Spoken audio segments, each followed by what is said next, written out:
অভিশপ্ত পরীক্ষিত মহারাজ নিজের মাকে প্রণাম করে আর গঙ্গা তীরে সুখদেব ভগবানের কাছে, সুখদেব ভগবান এলেন অযাচিত করুণা করবার জন্য, এলেন পরীক্ষিতের গঙ্গা তীরে সেই ভাগবত পরিমণ্ডলে শ্রোতাকে পরীক্ষা করবার জন্য।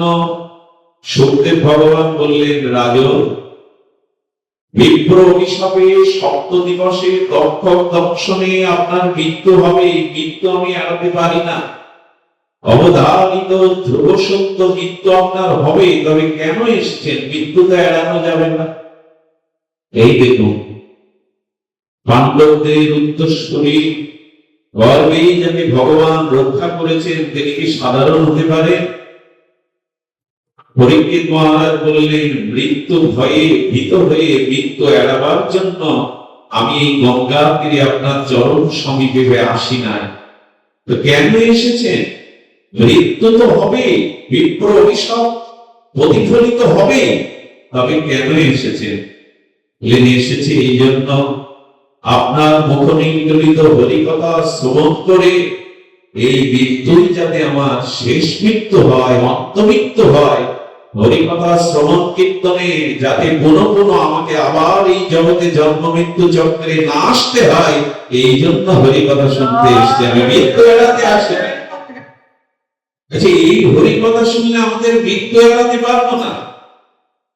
যদি এই মৃত্যুই শেষ মৃত্যু হবে, এই মৃত্যু অন্তমৃত্যু হবে যদি হরিকথাতে প্রেম অপচয় হয়, ভক্তি উদয় হয়, তবে ভগবান আর এই সংসারে কর্ম প্রারব্ধে আপনাকে পুনঃ পুনঃ গতাগতিতে আনবেন না। ভাগবত হলো বিচিত্র শব্দবিন্যস্ত। আচ্ছা, ভগবান পূর্ব অবতার হয়েছেন, বরাহ অবতার হয়েছেন, মৎস্য অবতার হয়েছেন, তেমনি হরিকথা হলো ভগবানের অক্ষর রূপ রসব্রহ্মের অবতার। এই জন্য হরিকথা কথার কথা নয়, শব্দ নয়, এর প্রতিটি অক্ষরে, প্রতিটি শব্দের মধ্যে রস অক্ষর ব্রহ্ম নিহিত আছে। এই জন্য সাধুকে হরিকথা কর্ণে যাওয়া মানে হরি আপনার কর্ণ দিয়ে হৃদয়ে পৌঁছাচ্ছে। মৎস্য যেমন অবতার, পূর্ব যেমন অবতার, তেমনি ভগবান অক্ষর রসব্রহ্ম রূপে ভাগবতে অবতীর্ণ হয়েছে। এগুলি অক্ষর নয়, শব্দ নয়, এগুলো সাক্ষাৎ অভিন্ন ভগবানের রস অক্ষর ব্রহ্ম অবতার। এই হরিকথা, এই যশ গীত কীর্তন যেখানে না হয়, তা যদি স্বর্গ হয়, বৈকুণ্ঠ হয়, তা ভক্তগণ চায় না। যেখানে তোমার গুণগাথা নাই, যেখানে তোমার যশ অনুকীর্তিত হয় না, সেটি স্বর্গ হলেও আমি চাই না, বৈকুণ্ঠ হলেও আমি চাই না। যেখানে তোমার যশ গুণগাথা প্রিয় ভক্ত সঙ্গে হয় না, আসলে বৈকুণ্ঠে দুইজন যেতে চায়নি, শুধু হরিকথা সাধু সঙ্গ নেই বলে। এক মহাবীর হনুমান, রঘুপতি রাজবল্লভ মর্যাদা পুরুষোত্তম ভগবান শ্রীরামের সাথে বৈকুণ্ঠে যাননি হনুমান। অযোধ্যা প্রত্যেকটি নরনারীকে ভগবান পুষ্পরথে বৈকুণ্ঠে নিয়েছিলেন। হনুমান বলেছিলেন, আমার লোক বেশি প্রভু, আমি শুধু তোমাকে চাই না, যেখানে তুমি সহ তোমার গুণগাথা যশগাথা ভক্ত সঙ্গে হয়, আমি বৈকুণ্ঠ না সেই স্থানই আমি চাই, আমি যাব না বৈকুণ্ঠে যেখানে তোমার ভক্ত কর্তৃক হরিকথা নাই। রাম ভগবান বলছেন, বৈকুণ্ঠে তো আমি আছি, মা জানকী আছে, কেন যেতে চাও না? বলেন, ওই যে লোক বেশি। প্রভু, যেখানে ধোঁয়া আছে ওখানে আগুনও আছে, আমার দুটোই চাই, তোমার চরণও চাই আর তোমার শুদ্ধ ভক্ত সঙ্গে তোমার নাম রূপ লীলা হরিকথাও চাই। বৈকুণ্ঠে তো হরিকথা নাই, কতদিন থাকতে চাও এই জগতে? যতদিন একজন সাধু ভক্ত তোমার গুণকীর্তন করবে, ততদিন আমি জগৎ থেকে যাব না, ততদিন আমি এই জগতে রয়ে যাব। এই জন্য বললেন, যশকথা কখনো বর্ধিত না হয় যেখানে যশকথা নাই, হরিকথা নাই, অথচ বড় বড় শব্দ সাহিত্য কথা আছে। এই কথাটি আপনাদের একটু মন দিতে হবে। অনেক কথাই আছে জগতে, যে কথাগুলো কথাকাররা, কথা সাহিত্যিকরা খুব সুন্দর করে সাজিয়ে মিষ্টি করে বলতে পারে, পরনে তাতে আনন্দ হয় বটে, কিন্তু যে কথার মধ্যে, শব্দাবলীর মধ্যে হরি কথা নাই, হরির নাম তো লীলা নাই, সেটা ওই বকের মতো। বক কি করে? বক ওই শিকার করে করে, ধ্যান করে করে মাছ খায়। সে কথাও তেমনি এখানে বলেছেন, বায়ুসুতুল্য জনগণের যোগ্য। সাধারণ জনগণ আন কথাতে মন দেয়, তাদের অন্য কথাতে ভালো লাগে যে শব্দগুলো রসাল করে বলা হয়, জগতের কথা, কামনা বাসনার কথা। কিন্তু যে কথার মধ্যে তোমার যশ গুণগান নাই, তা তো বকের খাদ্য। আর যেখানে তোমার কথা হয়, সেখানে বক না, রাজহংসগণ অমৃত পান করে, রাজহংসগণ অমৃত আস্বাদন করে। তোমার কথাই প্রয়োজন। এটা কথা বলি হৃদয়ে লিখে নি, কষ্ট পাচ্ছেন বুঝেছি, তো সংসারের তাপের থেকে এই তাপ ভয়াবহ না। সংসারের যে তাপে আমরা চলছি, তাতে গায়ের ঘাম ঝরুক, একটু গরম লাগুক, এই তাপ তেমন তাপ না, যেটা ভেতরের তাপ, এইটা অন্তত জোড়া। বলেন হরির কীর্তন মুখরিত যেখানে, হরি যশ গুণগাথা যেখানে, সেখানে রাজহংসগণ বসে বসে আর অমৃত আসমন করে। কথাটি লিখে নিন, হরি কথায় কথা, কৃষ্ণ কথায় কথা, জগতে আর যত কথা সব বৃথার ব্যথা। আচ্ছা, জগতে যত দ্বন্দ্ব সংঘাতের পেছনে দেখবেন কথা। আমেরিকার প্রেসিডেন্ট এমন একটা কথা বললেন, এমন একটা সিদ্ধান্ত জানালেন, যুদ্ধ বেঁধে গেল। কথাই তো যুদ্ধ বাঁধে, কথাই তো অশান্তি বাঁধে, কথাই তো বিষ হয়ে হৃদয়কে জ্বালিয়ে পুড়িয়ে দেয়। যেখানে কৃষ্ণ কথা নাই, সেখানে অমৃত নাই। এই জন্য যশোনুগীত শ্রী হরি কথা রাজহংসের মতো পরমহংসগণ একে আস্বাদন করেন। আর হরি কথা ভুবনাত্রয় পাবন, এই হরি কথা ভুবনকে পবিত্র করে। এই শব্দ যত দূরে যায়, আকার পাতাল বৃক্ষ পশু পাখি কীট পতঙ্গ, তাদেরও আত্মার কল্যাণ হয়, তাদেরও চিত্তে এই ভগবানের কথা পরম মঙ্গল ভুবন পাবন হয়ে পৌঁছে যায়। অ্যাটম বোম যদি বাস হয়, ওইটা ওর অনুপরমাণু যত দূরে বাতাসে যায়, আক্রান্ত হবে কিনা মানুষ? বাতাসে যদি অনুপরমাণু গুলো এইভাবে ছড়িয়ে যায়, আক্রান্ত হবে কিনা মানুষ?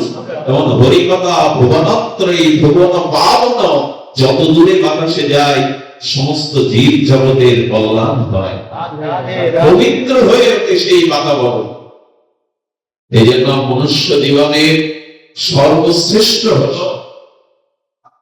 আর এই বিহার দীপিকা, আমাদের মনের তাপ ধরণী, এই ভুবন মঙ্গল বিশ্ব পাবন হরিকথা হরিনাম। কবে আর রুচি হবে আমাদের? রুচি হবে কবে জানেন? প্রকৃত সাধু সঙ্গ মহৎ কৃপায়। তাছাড়া রুচি হওয়ার কোন সম্ভাবনাই নাই, কোন সম্ভাবনা নাই। আচ্ছা, শ্রাবণ মাসে, ধরো ধরো বরিশনের মাসে, একটা ঘট সারা মাস উপুড় হয়ে পড়ে রয়েছে, ঘটে জল যাবে কি বাবা? যায় কি? উপুড় হয়ে পড়ে রয়েছে, শ্রাবণের ঝড় ঝড় বাড়ি ধারা, কিন্তু জল নাই। আচ্ছা, কোন বাতাস এসে, ঝড় এসে ঘরটাকে যদি উল্টে দেয়, ঘরটা উল্টে দিল, বৃষ্টিমুখী হয়ে গেল, তখন জল যাবে কিনা? যেমন সাধু সঙ্গে হরিকথা শ্রবণের ঝড় উঠবে যেদিন, সেদিন যে মনটা কৃষ্ণ বিমুখ হয়েছিল, উমর হয়ে পড়েছিল, সাধু সঙ্গে হরিকথার বাতাস তরঙ্গে ওই মনটাই ভগবান প্রতি হয়ে যাবে, ওখানেই প্রেম কথা হরিকথা পৌঁছে যাবে। এই জন্য আমাদের জীবনে হরিকথা স্বাভাবিক আসবে।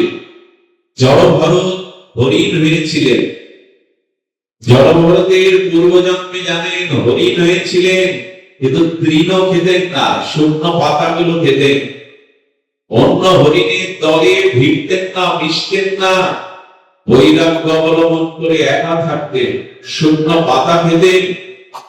যেখানে ঋষিমণিরা তপমণি সেই বৈদিক মন্ত্র উচ্চারণ করত, হরিকথা গুণকীর্তন করত, সেখানে কান খাড়া করে বসে বসে শুনত। হরিণের এরকম রুচি হলো কেন? আর মৃত্যুর সময় সেই হরিণের জিহ্বায় হরি নাম উচ্চারণ হতে হতে এই হরিণ শরীর ত্যাগ করে পরবর্তীতে তিনি জড় ভরত রূপে জগতে এলেন, মহর্ষি জড় ভরত। হরিণের জিহ্বায় নাম এলো, আমার জিহ্বায় আসছে না কেন? এই জন্য পূর্ব জন্মের সুকৃতি সৌভাগ্য সাধু সঙ্গ ভজন ছিল, ওই সংস্কার নষ্ট হয়নি। আমি একটা কথা বলি আপনাদের, যারা এসেছেন আপনাদের অনেক জন্মের আসা যাওয়ার সংস্কার আছে, নাহলে আসতেন না বাড়ি ছেড়ে। যারা আসে এখানে কষ্ট করে, এরা অনেক জন্ম আসা যাওয়ার একটা সংস্কার আছে, সহজে এখানে আসতে চায় না সকলে। এই জন্য আমাদের গোস্বামী পাদ একটা অপূর্ব শব্দ চয়ন করেছেন, ষোলো, খুব মাধুর্য। তিনি বললেন, অথ কৃষ্ণ নামাতি নভবে প্রাপ্ত ইন্দ্রিয়া হই সেবাত্মক হি জিহ্বাত স্বয়মেব স্ফুরত। দেখো, হরিনাম অপ্রাকৃত, হরিকথা অপ্রাকৃত, এটা প্রাকৃত বস্তুতে প্রকাশ হবে না। আচ্ছা, জল দিয়ে প্রদীপ জ্বালানো যাবে? যাবে কি মা?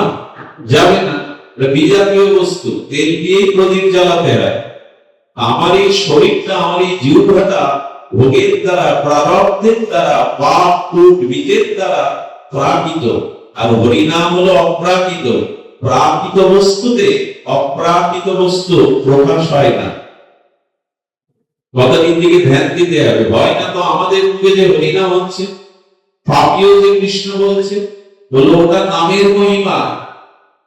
আচ্ছা, আপনাদের মনে আছে রত্নাকর রাম বলতে পেরেছিল? কেন? একটা মানুষ জিহ্বা আছে, নাম দুটো অক্ষর বলতে পারবে না কেন? মরা হয়ে যাচ্ছে। আসলে হরিনাম চিন্ময়।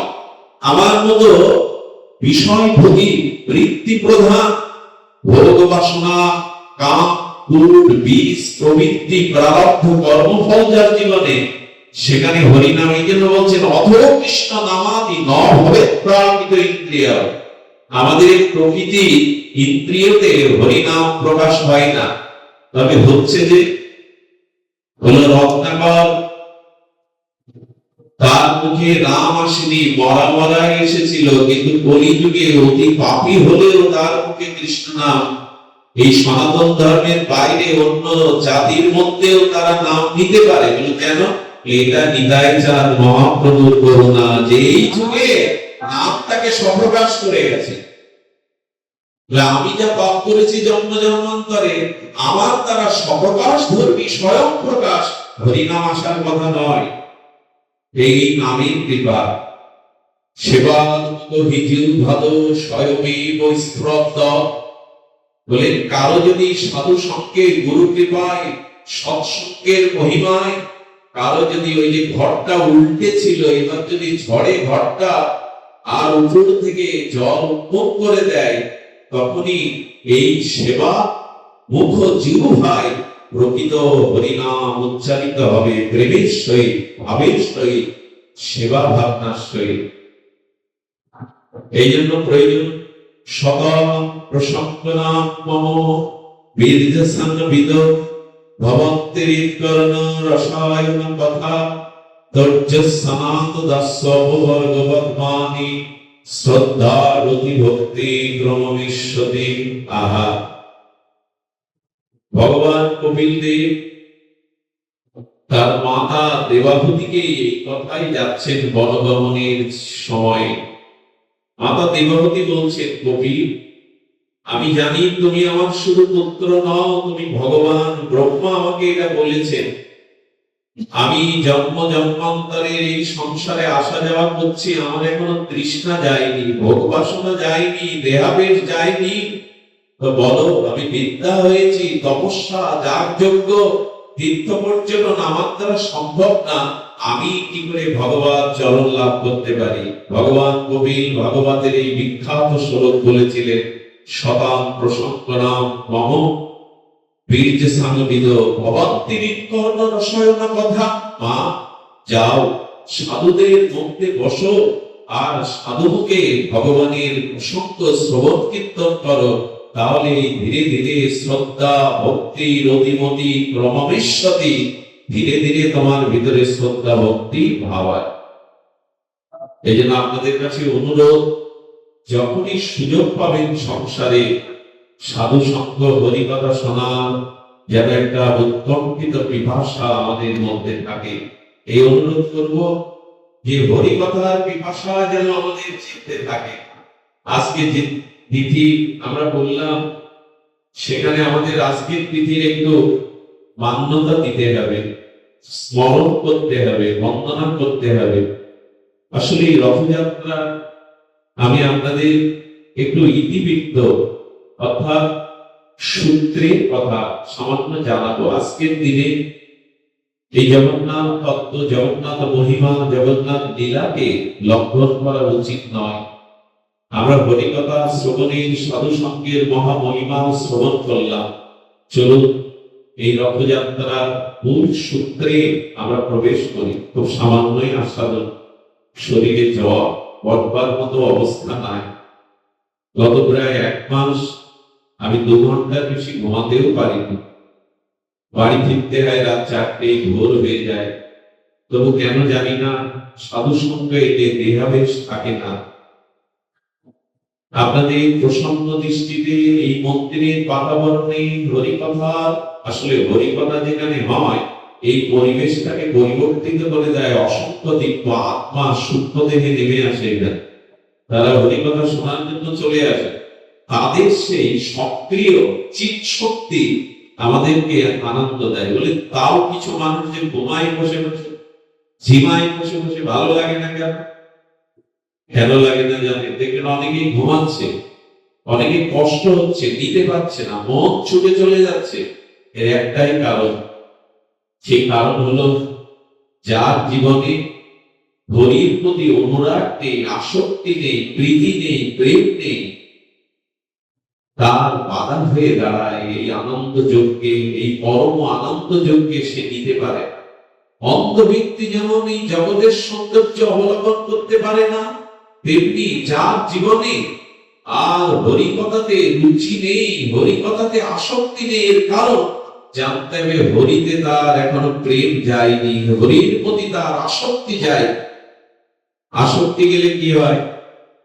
যদি এই কথা এই ব্যাসপীঠে বলা উচিত নয়, কাল পাঠ করে যাওয়ার সময় ভাটপাড়া থেকে আমি প্রতিটি মোড়ে মোড়ে, কালকের মনে একটা খেলা ছিল, আর যারা খেলা দেখে তাদের অনুরাগী প্লেয়ার, অনুরাগী দলের জন্য তারা রাত 4টে পর্যন্ত জেগেছে। বড় পদ্মার ব্যবস্থা করেছে। পিতামাতার তারা বাড়ি বলে করে এসে রাস্তায় কেউ ভিজছে, কেউ নাচছে, কেউ আনন্দ করছে, কেউ খাচ্ছে, কেউ হুল্লার করছে সারা রাত ব্যাপী। কারণ কি? কারণ ওই দলের প্রতি, ওই প্লেয়ারের প্রতি তার আসক্তি, অনুরাগ, ভালোবাসা আছে। আচ্ছা, ওদেরকে আজকে বলুন রাত 2টোর সময় উঠে 1 ঘন্টা একটু ভগবানের ধ্যান করতে, কেউ আসবে রাস্তায়, কেউ বেরোবে। কারণ কি? কারণ ভালোবাসা, কারণ তাদের প্রতি অনুরাগ। তো ভগবানের প্রতি যার প্রীতি, অনুরাগ, আসক্তি আছে, সে তো রাত জাগবে, সে তো চোখের জল ফেলবে, সে ঘুমাবে না। সারা রাত জেগে তারা কাল উৎসব করেছে, খাওয়া দাওয়া করেছে, উৎসবিত তরঙ্গে ভেসে গেছে। একটা ফুটবল প্লেয়ারের প্রতি যদি এই আসক্তিতে এই হয়, ভগবানের প্রতি কারো ভালোবাসা আনলে সে ঘুমাতে পারে, সে অলসতা আনতে পারে? আরে ভালোবাসার অভাব।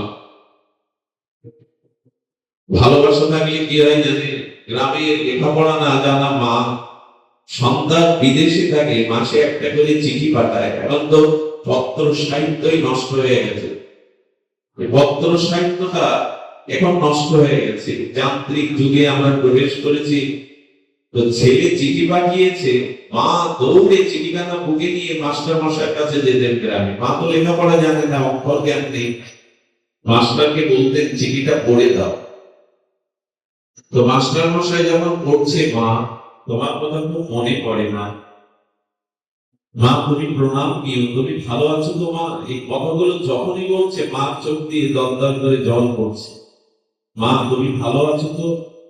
তোমার কথা বড় মনে পড়ে মা। আচ্ছা, চিঠি যে পড়ছে তার চোখে জল নেই, যে শুনছে তার চোখে জল কেন? তার কারণ মাস্টারের সাথে যে চিঠি লিখেছে তার মনের কোন সম্বন্ধ, আসক্তি, অনুরাগ নাই।